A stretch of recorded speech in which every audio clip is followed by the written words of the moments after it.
Welcome to a new episode of Ausfahrt.tv in English. We are here in the beautiful Slovakia today in an area of the town called Zilina. And this is for a reason. Kia in Europe produces its cars here in the Slovakia in Zilina. And we're presenting you the all new, the facelift of the second product generation of the Kia Cee'd. The first generation was introduced in 2006. The second product generation started in 2012. And this year on the IAA in Frankfurt and the International Motor Show, Kia will present the facelift. The facelift brings more or less 5 major updates. First of all, they sharpened the design of the Cee'd, most likely in the front and in the back, the bumpers. Second, they're bringing a complete new engine, a 1-liter turbo-charged gasoline engine. Then they are bringing a new transmission, a 7-speed DCT transmission for the big diesel engine. The diesel engine itself is totally new, remodeled, and has more power now. And they're bringing a new option line called the GT-Line.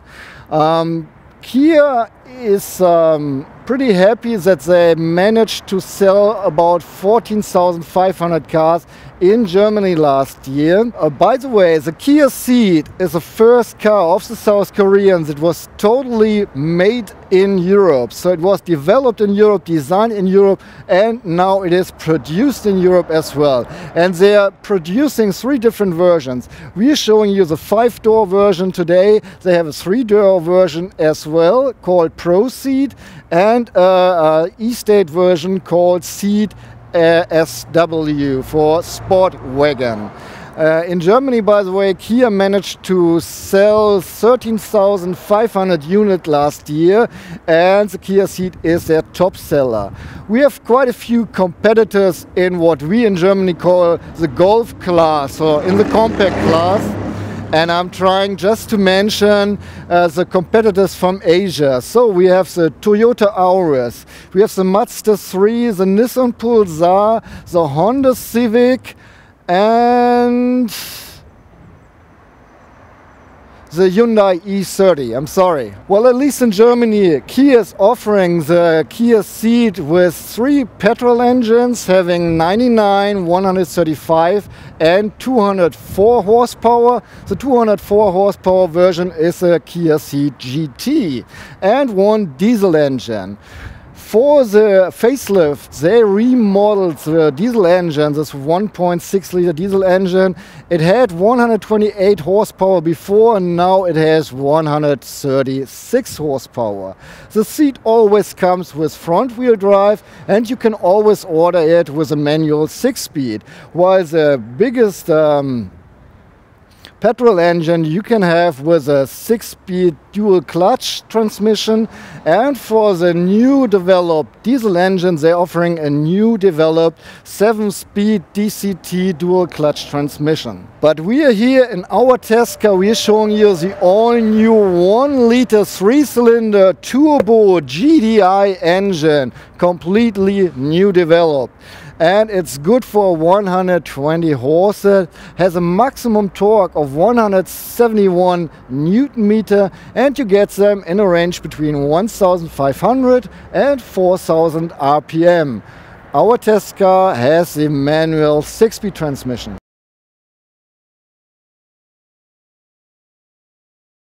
Let me give you the basic facts here of our test car, the 2015 Kia Cee'd 1.0 T-GDI. It accelerates from 0 to 100 kilometers per hour or 62 miles per hour in 11.1 seconds. And the top speed is reached at 190 kilometers per hour or 118 miles per hour. The gas tank of the 2015 Kia Cee'd is good for 53 liters. liters equals 14 gallons. Kia claims a fuel consumption of 4.9 liters on 100 kilometers or 48 miles per gallon, which means that under perfect conditions you can drive up to 1080 kilometers or 670 miles without getting gas. In terms of CO2 emissions, the 2015 Kia Cee'd 1.0 T-GDI sets free 115 grams per kilometer. The Kia Cee'd has a length of 4.31 meters, which equals 170 inches, with a wheelbase of 2.65 meters, which equals 104 inches. It is 1 meter and 47 centimeters high, which equals 58 inches, and it is 1 meter and 78 centimeters wide, which equals 70 inches. From mirror tip to mirror tip, it's even 2 meter and 4 centimeters wide, so 80 inches. As of the turn radius, you need at least 10.6 meters of free space or 417 inches. The curb weight is 1,402 kilograms or 3,091 pounds. The admissible total weight is 1,820 kilograms, which equals 4,012 pounds. In Germany, our test car would cost around about 26,990 euros. The facelift of the Kia Cee'd is rather a mild one, so I would really like to show you the difference, but I can't, because the main differences are in the bumper, visible in the bumper, as a new bumper is a little bit more robust, more wide, and so the whole car looks a little bit more present on the street. But we have in our test car the new option line called the GT line. It's one of 5 option lines now. By the way, the second best, how you say this? Well, it's not the best one, but the one before. Let's put it this way. And this option line comes with an own bumper, very sporty bumper. And if you're familiar with the Kia Cee'd, you might recognize those ice cubes here, the LED day running light in ice cube form was actually just for the Kia Cee'd GT. Now we have the GT line, and this LED running light comes with the regular engines as well. But there's a big difference between the GT line and the GT. While the GT line down here has a happy face, the GT, the original GT with a 204 horsepower, has a grumpy face. So it goes down, and at the bottom of the air intake it has a red stripe as well. Our test car, by the way, is equipped with the xenon headlights. You can get them, at least in Germany, as an option package with certain other stuff for 1,290 euros. And otherwise you would have normal headlights. Well, this looks like a white car, I know, but it's not a white car, it's a deluxe white car. This paint is called Deluxe White, and it's costs extra in Germany as an option. Besides that, it's one of 10 colors you can choose from in Germany. Normally the Kia Cee'd comes on 16-inch alloys. Well, we have the GT line option line, so those 17-inch alloys, they come with a GT line as well as the side skirts, the sporty side skirts here. Well, I told you it's a mild facelift, so the back didn't change much either. We still have a spoiler on the roof with this braking LED up there. With the GT line we now have not full LED, but LED rear lights, because only the part you see right now is really LED and the rest are normal light bulbs. The facelift brings a new rear bumper as well. I can show you again, because we have the GT line bumper, and by the way, GT line stands here on the badge as well with a big GT and a tiny line, you know. I'm driving a GT now.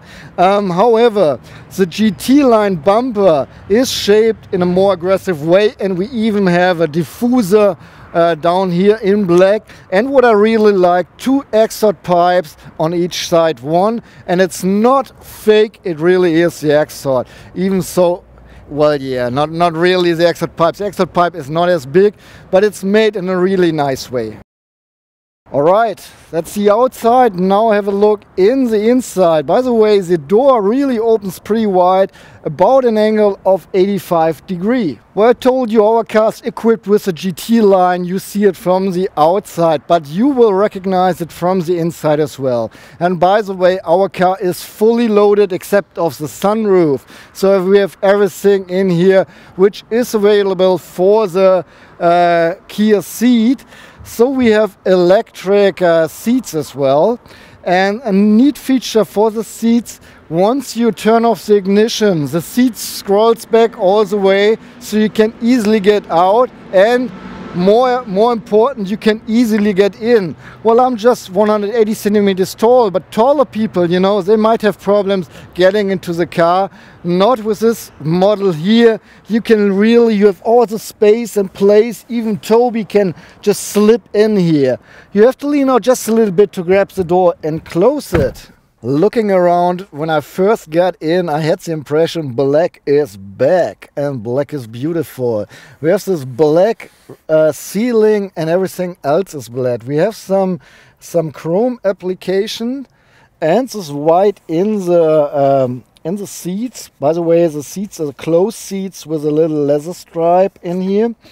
And besides that, everything is black, and I'm sorry, I like it. Even it's hot outside and sunny in summer, but just from the optical appearance, I like it a lot.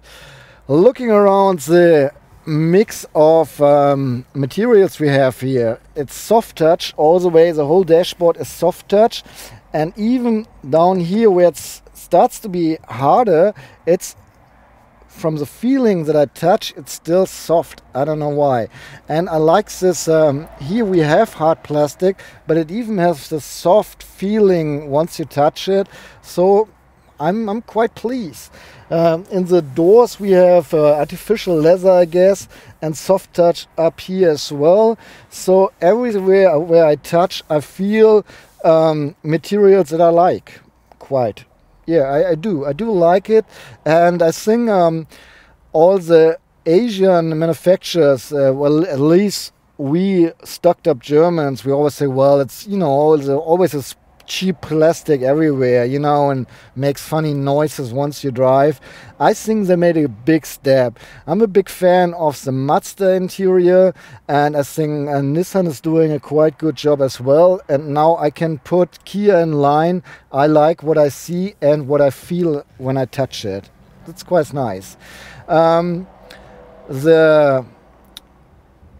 windshield in the front is going down all the way, so it gives the car spacious, it gives you a spacious feeling. At least I have a spacious feeling looking in the front.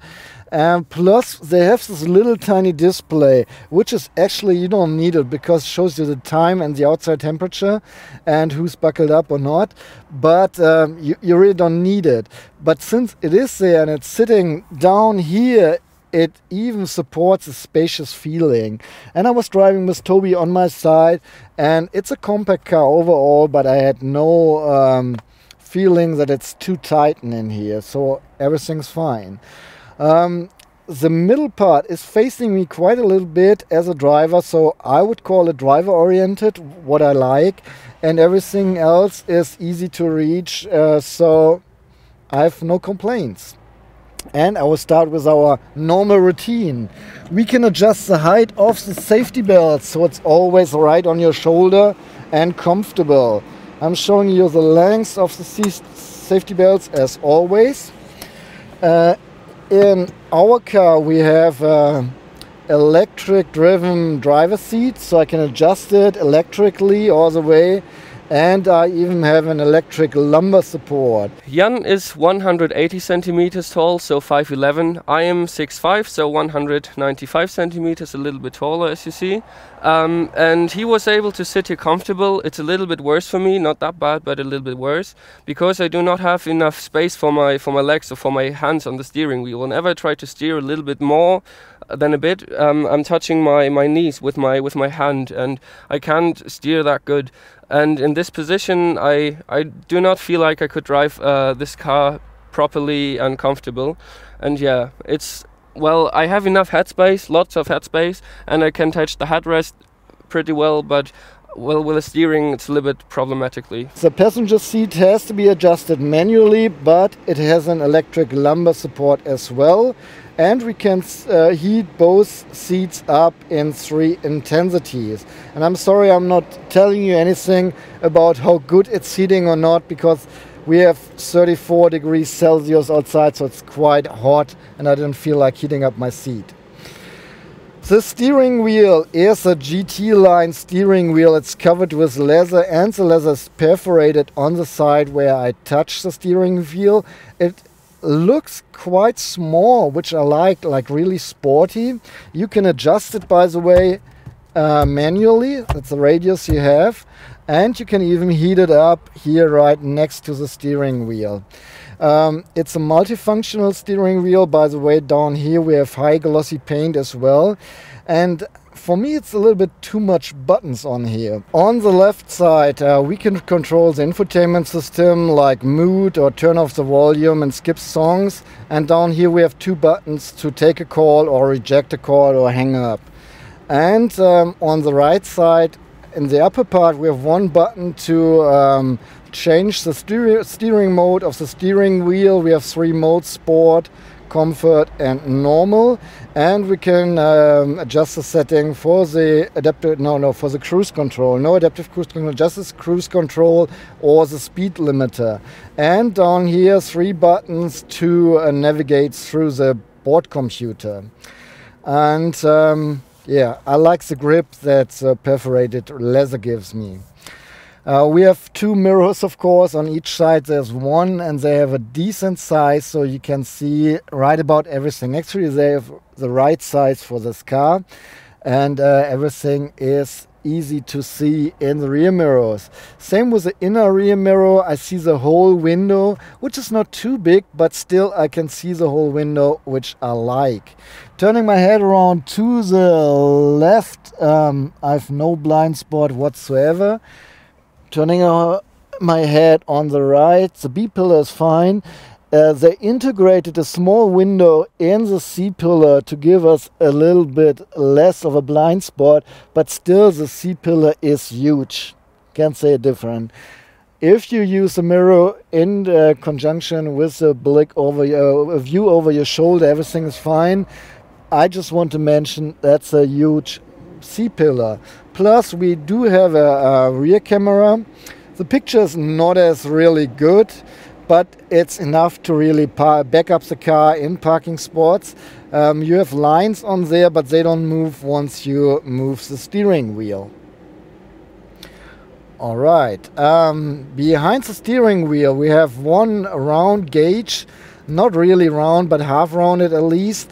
And inside it's not a classical instrument, but it's a display. It's a speedometer going up to 240 kilometers per hour. The car goes 190, so we still have some reserve. In the center of the speedometer we find the board computer, and we can see our current consumption in 3 different ways, as well as instruction from the navigation system, the lane departure warner, an own view for this, the infotainment system, some service settings, and we can adjust some stuff like the lights or the door, the driving assist and so on with this menu.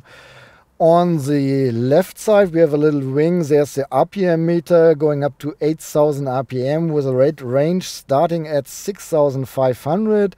On the right side, and this is really oversized, we find the control for the gas tank. Yeah, you can read it easily during daytime. Can't tell you anything about nighttime because we didn't drive during nighttime. For the infotainment system we have a 7-inch display. It's a touch display and it's pretty responsive, even so I can pitch in the navigation mode, which is kind of sad. And during daytime I had no problems reading it. By the way, I like the font they're using here. It's a little, you know, science fiction phone, I guess.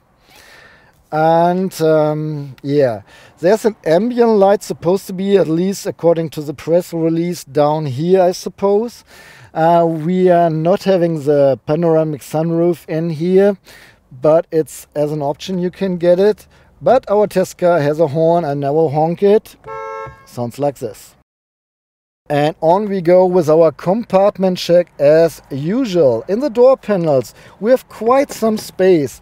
I put my ½ liter bottle in here, even a second one which is empty already because it's so hot. And we still have space in front of the bottle holders and in the back for different stuff like a warning vest, a wallet or whatever.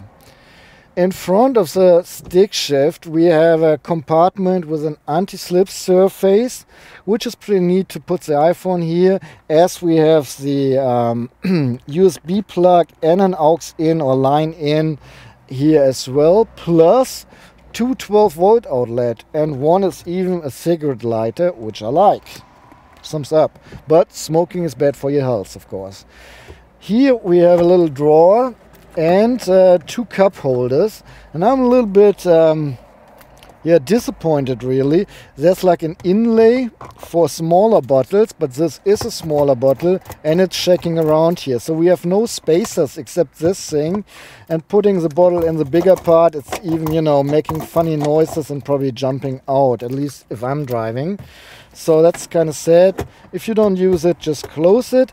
We don't have a manual handbrake here. We have an electronic one. So there's another slot, another tiny compartment for some stuff. The armrest you can adjust at least this way, but you can't pull it up.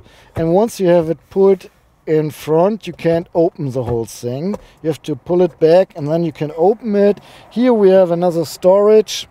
Some clothes in there on the bottom, and this bottle would fit in here actually, but I can't close it now. So if the bottle didn't have the red as blue part, it would probably suit in here even 5 of those bottles. Oops. Then we have a gloves compartment. It's illuminated by a little light and you can cool it down with the air condition. This is all the board material. And I think twice as much would easily fit in here, but no holder for a pen or anything else. On both sunshades we find a makeup mirror, which is illuminated manually, so you have to switch it on. You don't have to switch it off because it turns off once you flip it back. But at least the makeup mirror itself is pretty big and I like to use it every once in a while. And here we have a little clip for your ticket or whatever, and I guess on this side the slot is for tickets as well. Then my shades are parked in the sunshade holder here. They suit in here pretty well. We have two reading lights, which is actually the entry light as well, and no LED spots in here, just regular lights, so it's not really bright light. I don't have a handle on the driver's seat, but at least on all other 3 doors. And that's around about it from the front. I forgot to tell you, from the driver's seat, the setting I can save on 2 spots here. And what I think it's kind of funny, those switches are right here, and the switch to adjust the mirrors is next to the steering wheel. That's unusual, but not unhandy. Oh, and I can flip the mirrors as well. We do have the 5-door version for a reason, because we have family, at least I have family, so I rather look at cars who would suit my family. Let's check out the interior on the rear bench. Before getting inside at the front, I told you the driver's seat is scooting back once you get off the car, and this is good and neat for the driver. However, it's not as good for the passenger in the rear, because right now the seat is pushed to the very back. Still, I tried it out already. I have no problems getting inside the car, and the door's really close and no struggle to close it. Well, I'm 180 centimeters tall. The driver's seat is put in my position, and as you can see, I have a lot of head space and a lot of space for my legs as well. I'm sitting indeed quite comfortable. The seats look like they're formed out, but they don't really give you side support in the back. Still, I would like to mention that this white leather stripe is here as well as a stepped close. So the interior from the GT line. As Jan told you, he's 180 centimeters tall, so 5'11". The driver's seat is put in his position. I am 6'5", so 195 centimeters tall, and I'm quite surprised how comfortable I can sit in here, because I have lots of space for my legs here. I even can move my feet a little bit. I can easily land my head back to the headrest and relax there. Well, yeah, it's quite spacious, even if you're taller. Okay, let's start with the normal stuff. We have a bottle holder or cup holder here in the door panel, and there's, I think, even space for a 0.75 liter bottle and some other stuff. In the doors we have handles to close the door in the front as well as in the back. I forgot the one in the front, and they have an anti-slip surface in the bottom, so I think some people might even put some coins in there or whatever. You know, if you're a messy person, you like to have compartments everywhere that you can fill. In the back of the front seats we have little bags for newspapers, magazines, comics, whatever. In the middle we have two air outlets for the outer seats and nothing else. So no 12 volt, no USB in the rear. And no reading light either. There's just one central light. And if you put this on, you will probably disturb the driver during nighttime driving. We have handles on both doors, and there's even a little hook for a jacket. We have ISOFIX hooks on both outer seats. The locks of the safety belts are not that stiff, but I think stiff enough so kids can buckle up themselves. And showing you the length of the seat belts, this should be enough to buckle up child seats or baby shelves. We have a armrest in the center with two cup holders, but once again no spacers, so this bottle is just jumping around, and the armrest is not really big, so when two people put their arm on here they touch each other for sure. We have power driven windows, and it says auto, so I think there's a protection as well, and I'm right, that's a good thing. Because most Asian people, most Asian car companies, they save some money leaving this out. And as you might be able to see, we have tinted windows in our car as well. So let me climb in the middle. It's a 5-seater. I'm sitting a little bit higher, and it's pretty hard in the back. I'm sitting on the locks of the doorbells, the safety belts. So I think yes, 3 grown-ups my size can drive in here if they have no problems that they are really cozy and comfortable touching each other. Before we get to the trunk, I like to show you the key. It's pretty simple. On one side we have the Kia badge, on the other side 3 buttons. We can lock the car and unlock the car via button, and if the car is locked you can unlock the trunk separately. So that's about it. And yes, by the way, we had to flip the rear bench to get all our stuff in the car, so it's just sitting there. I hope it doesn't bother you too much. So I'm opening the lid up here at this button, and you see our tripod case fits in here, so even pretty easy, which means that the trunk has at least a width of 1 meter. Actually it's 1 meter and 3 centimeters. I have to lift the case 5 centimeters up, and then it goes 72 centimeters down. So this part is around about 72 centimeters. Let me look inside the trunk. We have 2 hooks for bags, a 12 volt outlet on the right side, a little lamp on the left side. We have a net which comes with the car to tie up the stuff. On the right side we have the emergency kit, and we can lift the floor and have 7 compartments down here. Actually, I'm just wondering where the tire fit is. Tire fit kit. Oh. Wow. And I can even lift this part and find a spare tire down here. Wow. And I know some of you will ask me, can I go really fast with this tire? No, you can't, because it's probably just good for 80 kilometers per hour. Maximum speed 50 miles per hour, 80 kilometers per hour. However, so I lower the floor here now and close the compartments, and what's pretty neat, you can lift the sides separately. So you might want to, you know, put on the side stuff that you rather need often, so you don't have to lift the whole thing all the time. We have 4 things to tie up stuff here now, and that's about it. I can remove the privacy shield here pretty easily. And now that I have removed this, I can easily flip the rear bench from here. Without flipping the rear seats, I have space in the trunk for 380 liters, so 13 cubic feet. Once I flip the bench, I have space for 1,318 liters, or 47 cubic feet. And as you can see, I don't have a plain surface here, which is all my fault, because you can flip the rear bench in 2 ways. The sloppy way, which I just did, or you pull up the cushion of the rear bench, flip it over, and then flip the rear seat, and now you see you have a plain surface. I just measured everything for you.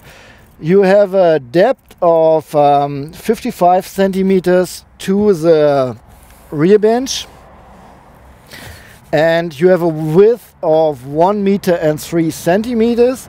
And once you have flipped the rear bench, it's 1 meter and 40 centimeters until the top of the rear bench. And if you scoot forward the passenger seat to the very far, you gain 35 more centimeters. You can load up to 541 kilograms in the Kia Cee'd, or 1,193 pounds, of which you can load up to 80 kilograms or 176 pounds on the roof. And if you want to, you can even install a hook and pull trailers up to a weight of 1.2 tons if they have their own braking system. Otherwise, you're limited to 600 kilograms.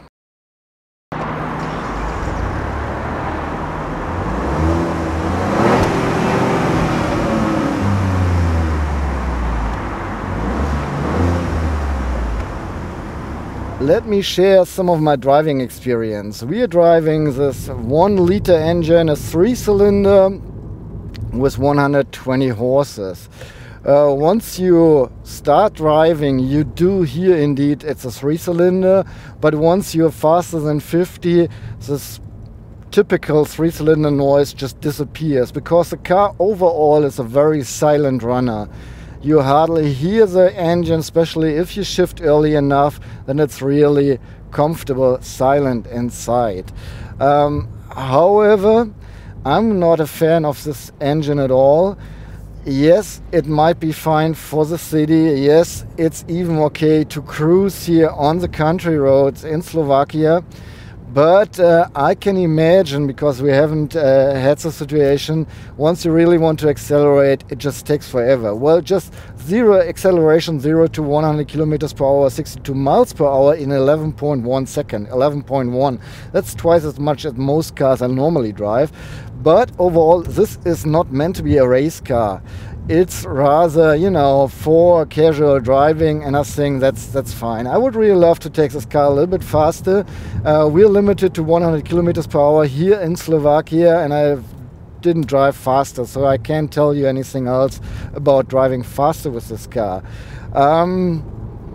But acceleration, you know, from 60 to 80, you really have to shift down and torture the engine to get forward, and that's not fun. So you rather, you know, shift back or shift up rather and let it go and just cruise. That's fine, and cruising is fun with this car.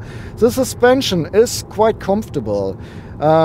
It's comfortable on one hand, but it doesn't disturb you while driving a little bit more sporty. But as I said, this car is not really encouraging you to drive sporty at all. Talking about the steering, we have three settings, or three steering modes: sport, comfort, and normal. I'll enjoy driving the car in sport steering mode, because then the steering is really nice directly, and it even gives you a sporty feedback, which is nice. There's nothing to complain about the brakes, they just work fine. And what did I forget? Oh, we have the 6-speed manual transmission. The shifting ways are even kind of sporty, but at the end they're not as precise as like really in a sports car, but there's no need for them to be that precise because it is not a sport car. However, shifting is really easy and even fun to do because the car is reacting fine. And that's pretty much it from my driving experience. And I have to add, we just drove 100 kilometers. I would really have to take the car on a longer trip to really say more about it. We have 3 assist systems in the car, and they're radar based. Now we have a blind spot warner, which I couldn't really test because I didn't have a 2-lane road here with someone in my blind spot. We have a lane departure warner, so once the camera finds the lane, it gives you a little icon in green, and it gives you an acoustic warning once you leave the lane. And last but not least, we have a traffic sign recognition in the car. I can't really tell you how good it works because most of the time it's between 170 here, and those signs it recognized. I would really love to spend a little bit more time with the infotainment system and the GPS, but unfortunately we don't have time for that. So I have to spare this out, but can tell you that the factory or the speakers that come with this factory settings are fine. You can at least listen to music for them. Well, if you're really into music, they're not enough, but you know, just for the daily joyride to work and you want to listen to some radio stations, they're just fine. At the end, let me sum up everything from my point of view. First of all, I don't say anything about fuel consumption. We end up here driving the car around about 100 kilometers, and that's not really the way I would normally drive it. So no numbers about fuel consumption. Second, usage as a daily driver. I think perfect as a compact car. 4 grown-ups can sit in here easily, at least if the driver's not too tall, and you even have this trunk of 380 liters or 13 cubic feet. So that's fine for a daily driver, perfect. Driving fun. I say, I'm sorry, I don't have driving fun. I don't get along with this 1-liter downsizing engines. I'm sorry. I really have the feeling that, you know, on the paper we read 120 horsepower, but in real it feels like 60 horsepower actually. And that's not only this car, it's just all the downsizing engines I've driven so far.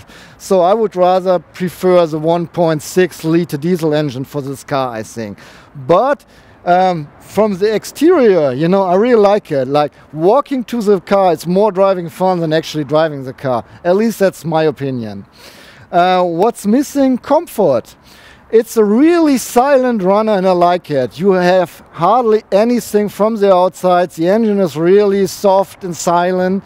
The seats are comfortable, even a little bit hard, but comfortable. And so the suspension is fine with me. I say a good comfortable ride. So overall, just for me, I would say I like the exterior. I really like what Kia is doing in the interior, but I would take this car for sure with a stronger engine. For me, it would probably be the Cee'd GT. That's it from my side. If you have any question, please down in the comment fields. We were trying to answer every question you send us. And if you want to really do something good for us, give us a thumb up because that motivates us. And if you go over this even, you can share this clip on Twitter, YouTube, Facebook or Google+, and that helps us becoming a little bit bigger. That's it from my side. I'm Mr. Z. I hope you enjoy the show and tune in back next time when it's again Mr. C is trying to talk English with you. Goodbye and so long. They are producing by now three different part